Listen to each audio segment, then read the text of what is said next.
And thank you, Claire, for giving us this seminar today. Many of us in the unit may already know Claire and her team, in particular the BRC measurement platforms and the population group program, since we work closely and with Claire on some of the studies that Claire actually is going to present today. But for those who do not know, who are not familiar with Claire, Dr. Claire Meek is a consultant metabolic physician and a new group leader at the Institute of Metabolic Science. Her research interests are gestational diabetes and obesity in pregnancy. And she has recently been awarded an intermediate clinical fellowship by Diabetes UK and a future leader award from the European Foundation to the study of diabetes in association with the Novo Nordisk. And during this fellowship, Claire will run the DIGEST study, and she will talk about the study in her presentation today. So the DIGEST study is a randomized, controlled, blinded clinical trial of dietary intervention during late pregnancy in women with gestational diabetes. And I'm going to hand over to Claire now, and she will be talking about gestational diabetes and whether or not it is a nutritional disorder. Thank you, Claire.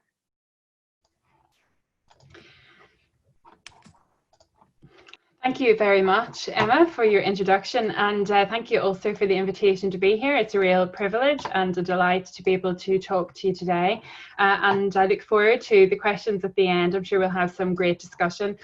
So what I want to do is talk through a little bit about what we do in our group at the moment. As Emma said, I am both a clinical consultant, so I see women with gestational diabetes in the outpatient clinic, but also I am a group leader with an interest in gestational diabetes clinical studies at the Institute of Metabolic Science. Huge thank you also to the funders, as Emma's already said, particularly Diabetes UK and the EFSD. So I just wanted to start really by sort of sharing with you a little bit of the rationale of what we do. We're particularly interested in studies in diabetes in pregnancy and what happens to maternal metabolism, both in pregnancy normally, but also how that might be different in diabetic pregnancy. And we aim to have a range of studies that really spans the whole course of looking at metabolism in pregnancy, from conception all the way through to those postnatal days with a new baby. And we've got a range of studies looking at various aspects of that.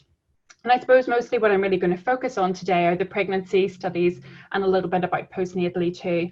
And our overall aims really are to work towards healthier mothers, healthier babies and healthier families in the situation of diabetes in pregnancy, particularly causes, consequences and disease management. So we're going to talk a little bit today. I thought, given all of the expertise in the virtual room, we should focus a little bit on nutrition today and on lifestyle perhaps in general. So we're going to talk today a little bit about gestational diabetes. First of all, a bit of an introduction, what is it and so forth. And then we're going to talk about nutrition. Could it be a cause of gestational diabetes? Could it be a tool in gestational diabetes management, a tool to improve offspring outcomes, a tool to reduce maternal risk of long-term metabolic problems like type 2 diabetes? And then we're going to make a few conclusions. So first of all, just then to really introduce you a bit to gestational diabetes, the official definition is hyperglycemia with first onset or recognition in pregnancy. But of course, this covers really a multitude of different pathological problems. And what we see then in women diagnosed with gestational diabetes are a few who might be developing type 1 diabetes, a few who have undiagnosed type 2 diabetes, and an increasing proportion who actually probably have pre-existing pre-diabetes rather than a pregnancy-specific problem. So I'd just like to distinguish that from what might be considered true gestational diabetes, which would be a pregnancy-related phenomenon primarily, where women are unable to increase insulin production enough to cope with the demands of pregnancy. But in fact, although we consider these people healthy before pregnancy, actually when you look much more in depth, most women have subtle abnormalities of glucose homeostasis when they're not pregnant that make them more likely to develop gestational diabetes.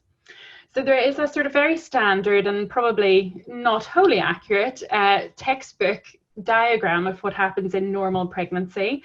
So in normal pregnancy, we expect a reduction in insulin sensitivity part of the way through pregnancy, typically around 20 weeks. As in normal pregnancy, there is an adaptation in the pancreas to improve insulin production in order to maintain acceptable levels of glucose. Now, this diagram shows an increase in size in the pancreas, in addition to all these crazy little stars, which I don't know what the role of the stars are, but it's quite clear, I think, in rodent pregnancy that there is an increase in beta cell mass and production of insulin. The increase in beta cell mass is much less clear in human pregnancy, may or may not happen, but there is at the same time definitely some compensation or adaptation of the normal pancreas to human pregnancy. In gestational diabetes, this is a bit different. There is definitely the same reduction in insulin sensitivity, increase in insulin resistance. That may be worse in gestational diabetes, or it may happen on a background of pre-existing insulin resistance. But there is some inability or some failure of that adaptation process so that the pancreas is not able to produce enough insulin to cope with the extra sugar around. And so effectively, that really is gestational diabetes in a nutshell. So what then really causes gestational diabetes? What are the main things that we think about? Well, it is a very multifactorial condition, and we do know that weight gain and obesity is very much considered a cause of gestational diabetes. But many women, and perhaps up to about 40%, might be lean despite developing gestational diabetes. There's a range of genetic factors that have been associated with gestational diabetes, but also there are very clear socioeconomic trends, with it being more common in women from deprived backgrounds. There is this pre-existing glucose intolerance. There's probably some aspect of fetal genetics and epigenetics involved. We know that the same woman can have very different gestational diabetes risk depending on the genetic makeup of the child. Also very strong links with ethnicity, and almost certainly a link to placental function and placental endocrine function particularly. But does nutrition play a role within this, and to what extent does nutrition mediate some of the influences, for example, through obesity or socioeconomic factors? And there's a number of studies have looked at this very much clearly. So can you change nutrition to reduce gestational diabetes risk would be a slightly different way of phrasing that question. And the first study I'd like to highlight is a study from Finland called Radial. And the Radial study involved about 270 women. They had a nutritional intervention at 3 time points in pregnancy each trimester. And it was a generally sort of healthy intervention. So increased fruit and vegetables, increased high fiber grains, lots of fish, replacing animal fat with vegetable fats and so forth, and also increasing amount of physical activity. And this was in some ways a very successful study. It showed a marked difference in gestational diabetes risk between the control group at nearly 22% and the intervention group at around 13.9%, which was statistically significant. There was also a small reduction in weight gain in the intervention group. So this certainly does give some encouragement to the idea that changing nutrition can improve gestational diabetes risk. But there's another few studies that really would counteract that. And one was a much bigger study run by our colleagues and collaborators at King's College London called the Upbeat study. And this involved over 1,500 obese women, and they had a nutritional intervention around starting around 17 weeks. Quite intensive, actually. This was really a huge effort. Women had broadly 8 to 12 hours of input, specialist input, either individually or in a group setting. And there was a degree of sort of behavioral change lifestyle coaching here. So women were given targets each week to improve their diet and improve their physical activity. And that altogether was a very intensive intervention. However, probably disappointingly, really, for everyone involved, there was no real difference in gestational diabetes risk between the control group and the intervention group. There was, again, some improvement in weight, but very small, really, overall in the intervention group. And the intervention group did a great amount of extra walking. So certainly those women did very well in some ways, but no difference in gestational diabetes risk. The other study I'd like to mention also, done by David Simmons, who used to work with us in the diabetes clinic at Addenbrooke's, was the DALI study. So this was the vitamin D and lifestyle intervention study, a multi-centre European study comparing diet, which you can see the little apple, physical activity, the running person, and both compared to the control. And you can see that the diet alone group were very good in terms of reducing the combined group very good at maintaining a lower gestational weight gain, but this had no influence at all, unfortunately, on gestational diabetes risk, which again I think was disappointing. And when we look at a different way, if you like, of looking at all of that data and smaller studies as well through a meta-analysis, this was a very detailed piece of work done by Emily Shepherd and colleagues a couple of years ago. And you can see, I know this is probably not projecting very well, but you can see that overall, actually, while the diamond is definitely on the left side of the line, showing possibly favouring diet and exercise, this was actually not a significant result. Because the confidence interval crossed 1. So confidence intervals there 0.71 to 1.01. So it just failed significance overall. I think what we do know though is that diet and exercise is unlikely to be harmful to women. And so on the balance of risk, there's probably no problem in recommending a healthy diet and lifestyle, but we cannot, I think at this stage, say that it definitely prevents gestational diabetes. So what about longer term nutrition then? I mean, maybe it's just too late to start dietary intervention at 17 weeks in pregnancy. Maybe actually we need to go back much further and change diet before pregnancy. Well, very few of those studies have been done, but there are some impressions that actually long-term diet and nutrition might be important. Gestational diabetes risk has been associated with high blood folate, low vitamin B12, vitamin D. There's also some indication from large studies that lower carbohydrate diets actually might be less helpful in this situation, particularly if they're paired with higher protein or higher animal fat. Difficult, I think, really to say very much about those. I'm just going to highlight one of the challenges in interpreting this sort of data through the vitamin D angle. So this is another meta-analysis showing the association with low vitamin D with gestational diabetes risk. Now you can see there's loads and loads of studies here. Very, very small increase in risk. So this is 1.15 and significant here for an increase in gestational diabetes risk with low vitamin D. However, vitamin D, of course, has many related factors. And one of those, for example, is ethnicity, and another is probably obesity. So from that point of view, it's very difficult to get the impression whether this is truly about vitamin D or whether this is really an effect of other surrogates, if you like, including ethnicity or obesity. Or exercise, of course, another one. If you're outside running around, getting plenty of sunlight to your skin, you're probably doing okay with your vitamin D. The other issue, of course, that we have just identified is that vitamin D follows a very strong seasonal pattern in the UK and elsewhere. And actually, through analysis of our data with Catherine Aiken from obstetrics, we have identified there's a seasonal trend in diagnosis of gestational diabetes. So we know that if we test women during the summer, resulting in a birth in October, those women are much more likely to test positive by around 30% compared to women tested in the winter. That means that women tested in the winter, while they're less likely to be diagnosed, they're actually a smaller but high-risk population. The babies are likely to grow bigger, a common side effect or complication of gestational diabetes, and there's a much higher risk overall of emergency cesarean section. And we don't believe that that's fundamentally a difference in glucose homeostasis at this time.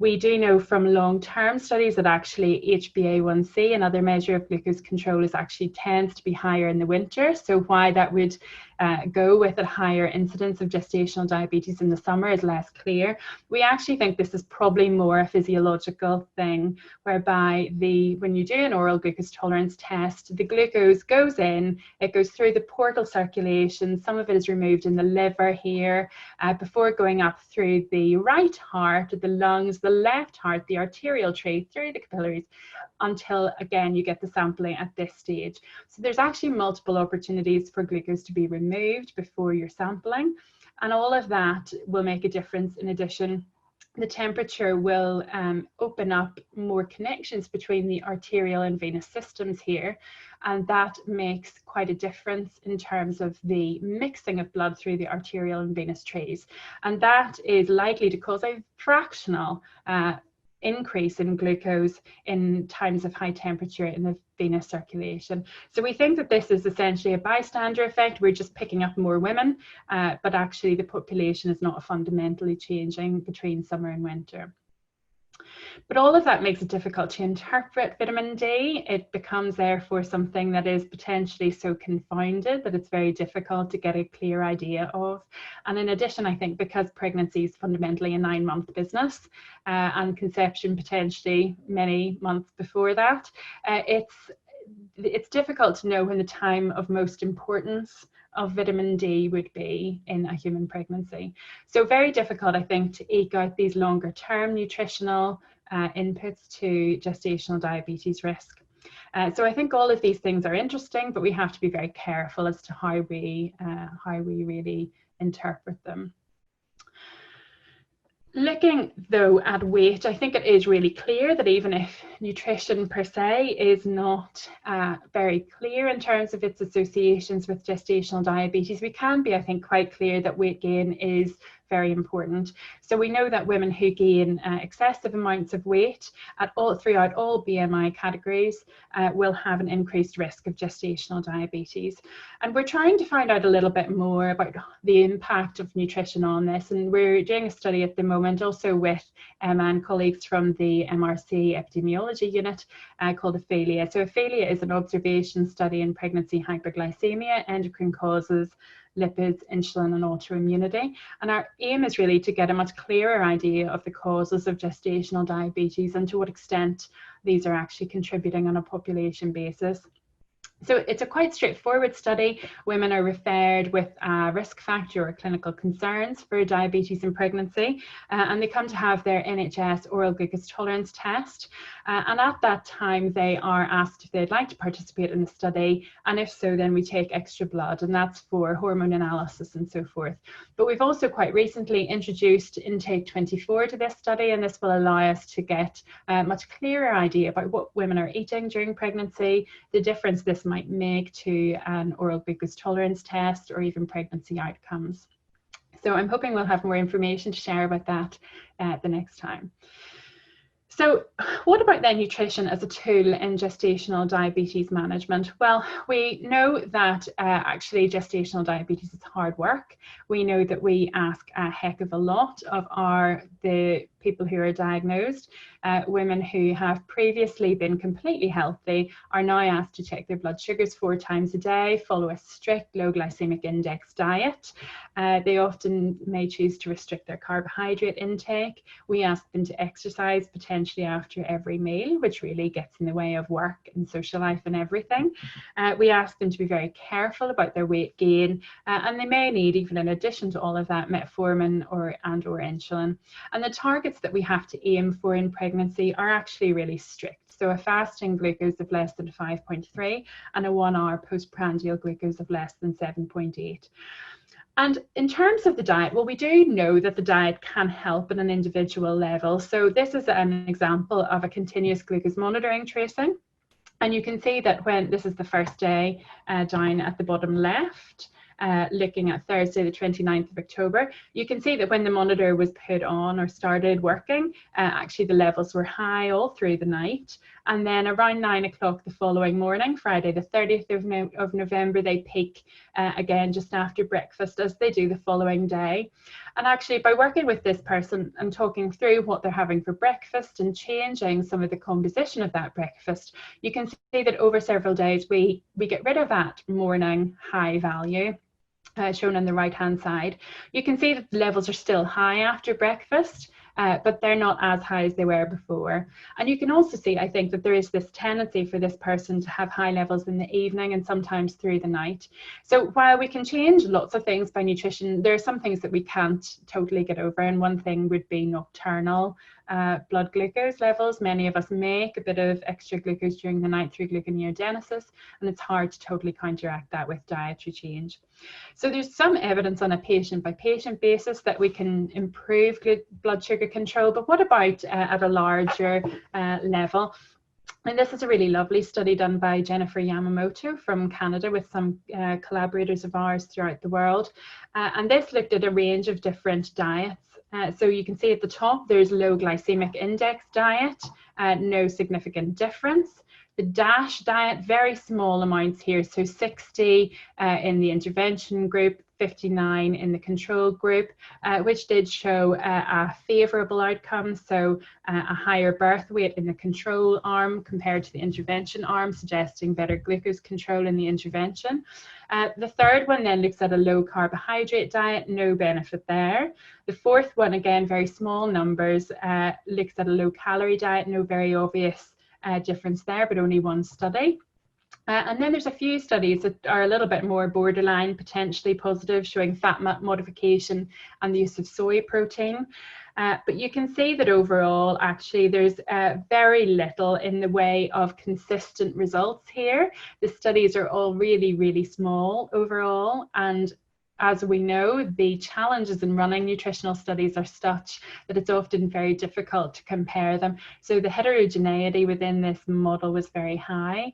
And although the overall result did favour an interventions with a higher birth weight in the control arm, I think we have to be very careful as well what we take away from this.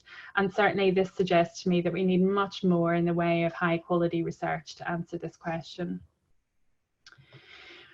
Just looking also actually at something like carbohydrate intake, there's a lot of interest in low carb these days. I'm sure you will all have heard lots of low carb chat on Twitter or wherever. Certainly low carb appears to be, hailed as the cure of all ills in the diabetes world. But actually there is, of course, very huge amounts of variation in sort of normal carbohydrate intake across the world. And this is just to demonstrate that in gestational diabetes, like everywhere else, that appears to be so. And although outcomes can be different across the world, there's no very clear pattern to this, that outcomes are definitely better with a lower carbohydrate diet. So you can see places like Australia, some places recommend 36% carbohydrate calories from carbohydrates, whereas it's much more like 50 or even 60% elsewhere. And there's no very clear benefits, I think, to be had from this restriction in carbohydrate. And I think some of the other studies suggest, well, carbs are important, but actually other macronutrients are too. And if you're filling up with saturated fat, that's probably not the answer either. So what we do know, however, is that actually weight gain in pregnancy is really important, and good nutrition as an aid towards keeping weight stable is really important. We know that pregnancy is a crucial time for women's weight. We know that for all women who are approaching first and then second and then third pregnancy, there is this gradual creep in BMI with around 1 kilogram gained per pregnancy that is not lost afterwards. But the situation in gestational diabetes is probably much more concerning. So women already on average start with a much higher BMI, and again at each individual pregnancy is much more marked. Now this is data taken from our own service data, 25,000 women around about 7 to 10 years ago. So it's a little bit old now, and our current data may well show that women are heavier overall. But you can see that actually pregnancy itself is a huge and potentially quite concerning long-term factor in women's weight. So one of our main areas of investigation really is looking at weight in pregnancy and how we can help regulate that. We've done a much smaller little study in our more recent service data showing that women who kept their weight stable during gestational diabetes had much better outcomes. So we know that actually there was a much lower level of large babies, or large for gestational age babies. Women had no increase in risk of small babies. There was a much lower risk of instrumental delivery, so 8% compared to 22%, which is huge really. And the women that did need insulin, those who kept their weight stable, were on much smaller amounts, so around 23 units compared to 41 units. And this benefit of keeping weight stable at the end of pregnancy with gestational diabetes had a long-term benefit too. So we know that at the 6-week postnatal oral glucose tolerance test, women who kept their weight stable had a much lower glucose level at 4.8 compared to 6.1. And there is this likelihood that in the long term it is going to be beneficial. What we don't entirely know is what happens to women's weight after pregnancy, who is successful at losing weight, and why does that stay off compared to others.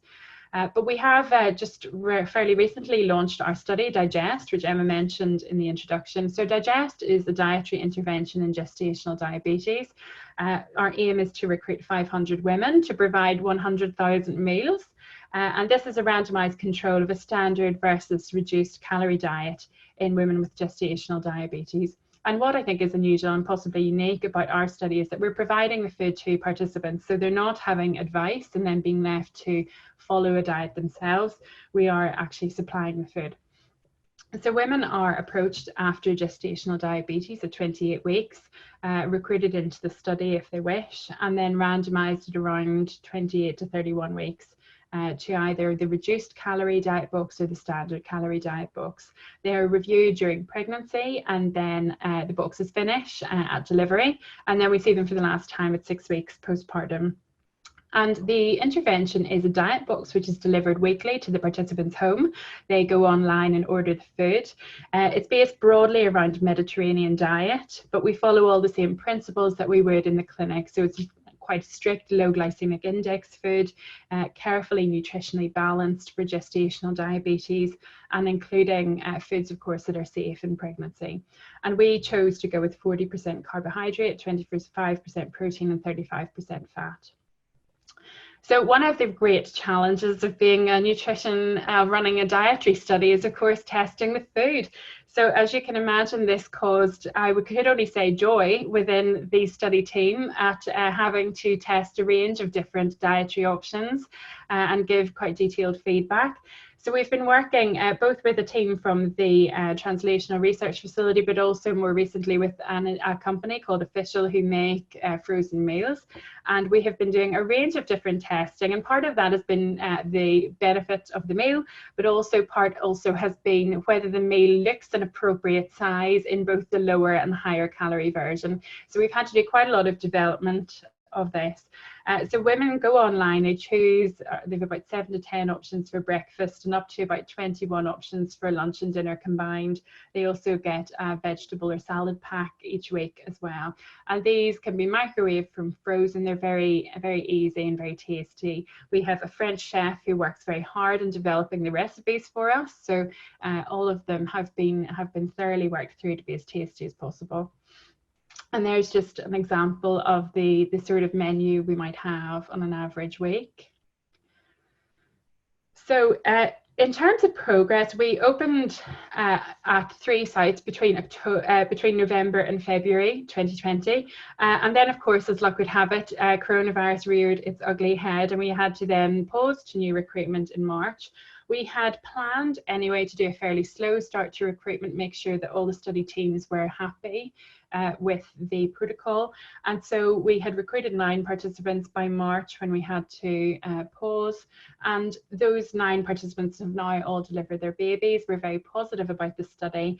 We're just waiting to complete all of their visit forwards, their postnatal visits. The food went down very well. The logistics and delivery was really good too. And I'm delighted to say that we've recently published our protocol. Huge thanks to Emma, Kirsten and Linda, who have worked really hard on this, as well as our own team.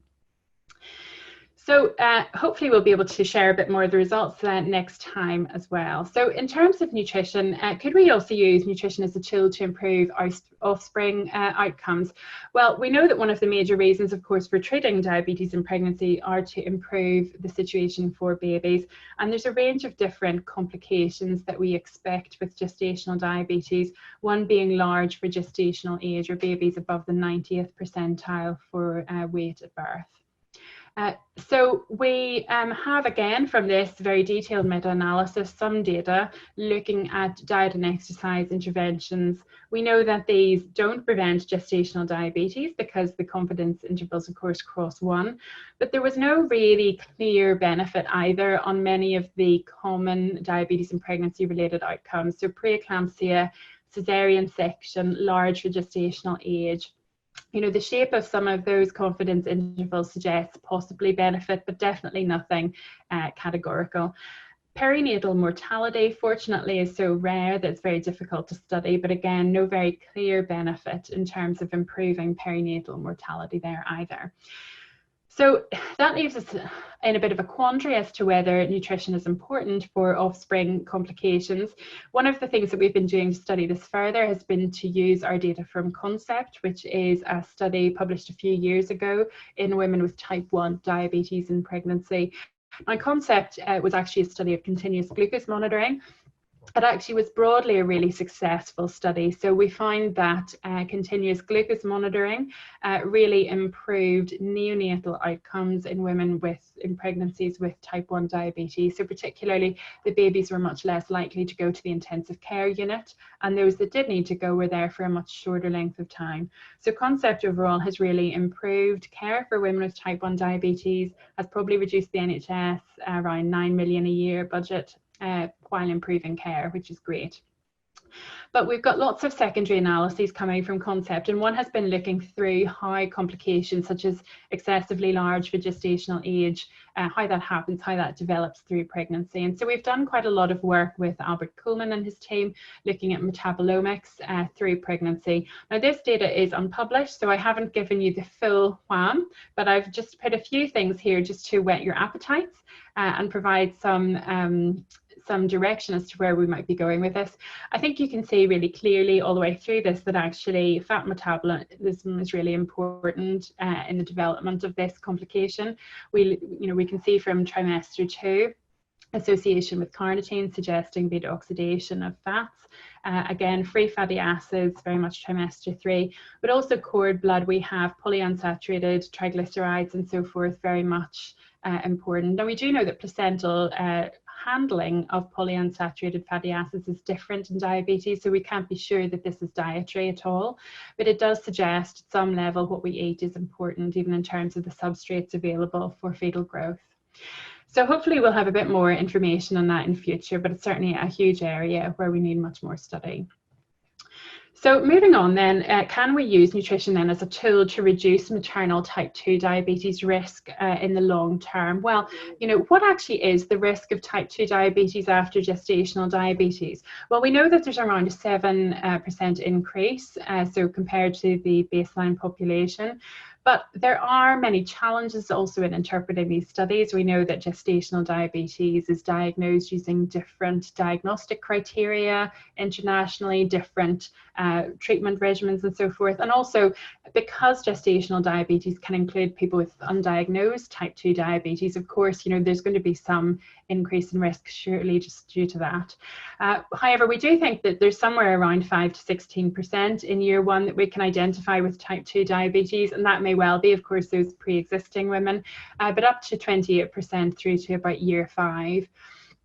We do recommend early screening, so around 6 to 12 weeks postpartum, ideally with an oral glucose tolerance test, but more recently we've been moving towards single blood tests such as HbA1c or a fasting blood glucose. So what do we actually know can help? Well, interestingly, probably some of the best evidence is actually for breastfeeding. So also very difficult really to study breastfeeding in a randomized way.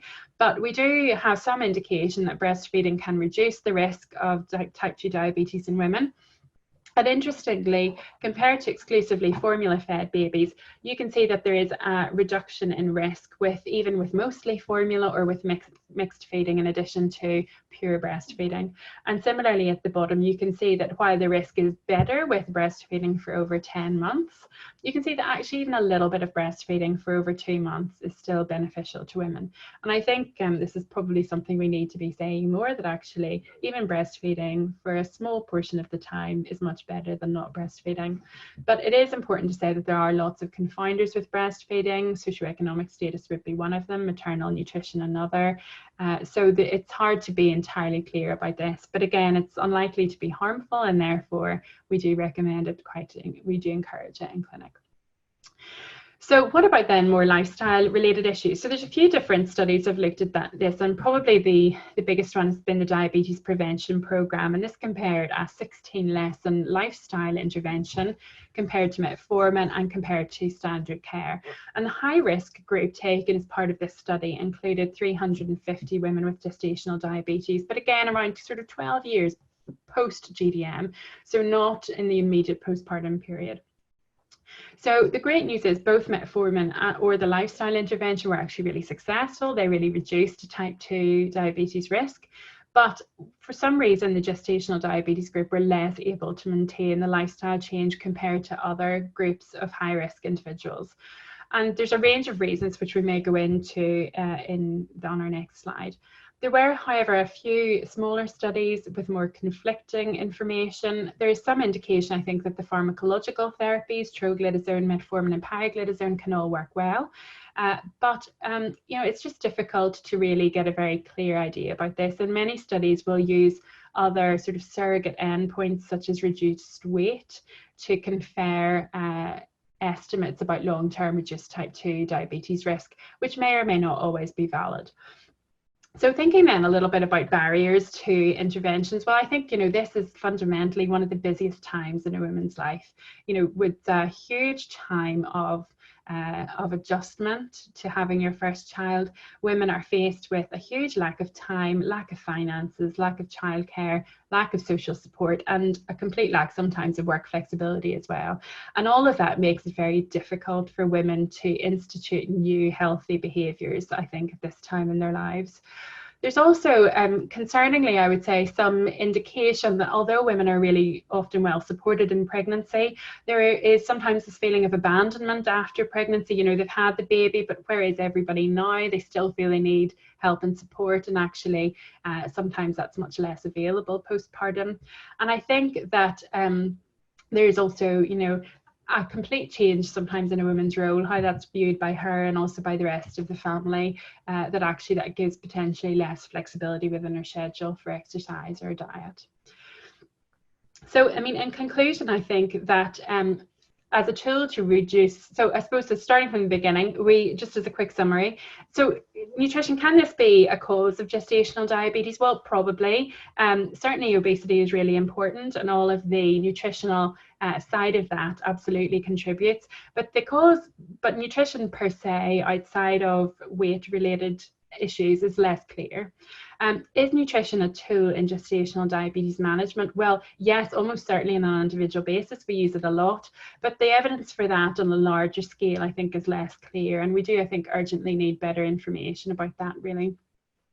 What about then nutrition as a tool to improve offspring outcomes? Well, maybe. It seems logical that if you're using nutrition to improve glycemic control, you would get some benefit in neonatal outcomes. But actually, it may well be that we just haven't done big enough studies to show that. And what about nutrition as a tool to reduce maternal type 2 diabetes risk long term? Absolutely. So I think this is one of the areas in which the data is almost certainly the best, that actually there is good evidence for improving nutrition and lifestyle to improve type 2 diabetes long term, but there's also evidence that this is particularly challenging in this group of women. We're currently running a study called DAISIES that will help us get a bit more information about this, run by Rebecca Dennison and Simon Griffin's group. So in conclusion, I think there's a lot of work that needs to be done in gestational diabetes, and there's a lot of studies that need to be done, I think, to improve care for women, improve long-term outlook both for women and for babies. We have been working quite hard in this field, particularly to design and run studies that cover that whole remit, really, from conception all the way through to postnatal health. So with GIFT looking at glucose and fertility testing, Ophelia looking at causes of gestational diabetes, Digest looking at the importance of weight control, Concept looking at outcomes in type 1 diabetes, and DAISIES looking at interventions that might be possible postpartum after gestational diabetes. And our aim, just to leave you with that again, is to work towards healthier mothers, healthier babies and healthier families in the setting of gestational diabetes. So a huge thanks both to all of my group members and also to our colleagues both in MRC Epidemiology Unit and wider field who've been so helpful in all of these studies. Thank you very much.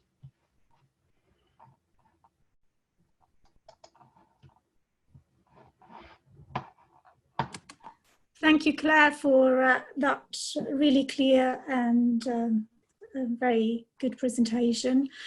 Before taking any questions, I was wondering whether you could comment a little bit more about what happened to those studies over the COVID-19. You briefly mentioned about pausing the digest study, but I'm sure you still had to monitor those women who were part of the study, who were recruited in the study. Thanks very much, Emma. So absolutely, we've had, as I think most clinical researchers and researchers from all different perspectives have had many challenges in the last few months. So when we stopped, when March came, I suppose, we had already fortunately finished recruitment for GIFT and DAISIES. We had, and Concept, of course, which we're now analysing the data. We had Ophelia and Digest both running, and both of which had to pause to new recruitment from March until really now. Our main limitation actually in getting back to normal recruitment is that the oral glucose tolerance test is very difficult to do at the moment because of the requirement for social distancing. So in fact, until that gets up really back to sort of normal, it's going to be hard for us to recruit at the same level.